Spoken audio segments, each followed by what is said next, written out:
તો અમદાવાદ મહાનગરપાલિકા દ્વારા આગામી 2 વર્ષમાં મોટા પાયે આવાસ યોજનાનું કામ હાથ ધરવામાં આવ્યું છે। કુલ 31,755 આવાસોનું લોકાર્પણ તબક્કાવાર રીતે કરવામાં આવશે। અમદાવાદની વાત કરીએ તો આખા દેશની અંદર આપણા શહેરમાં જે આવાસનું ડેવલપમેન્ટ છે, સ્લમ ડેવલપમેન્ટ, એ બહુ યુનિક છે। આટલી બધી સ્કીમો કોઈ પણ જગ્યા, કોઈ શહેરમાં આટલી બધી સ્કીમો થઈ નથી। હું વાત કરું તો છેલ્લા 5 વર્ષની અંદર આપણે લગભગ 30,000 જે ઘર છે એ એફોર્ડેબલ હાઉસિંગ બનાવી દીધા છે। બીજા 31,000 હાઉસ જે છે એ પ્રગતિ અંદરની હેઠળ છે અને એ આપણે PM AY 1.0 સ્કીમ હતી।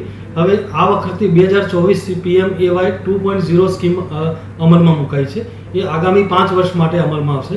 એની અંદર આપણે 50,000 નવા ઘર બનાવવાનું આયોજન કરી દીધું કે આમાં 3 કેટેગરી જે છે એ છે EWS કેટેગરી, LIG અને MIG, 3 પ્રકારના કેટેગરીના જે છે એ લાભાર્થી હશે।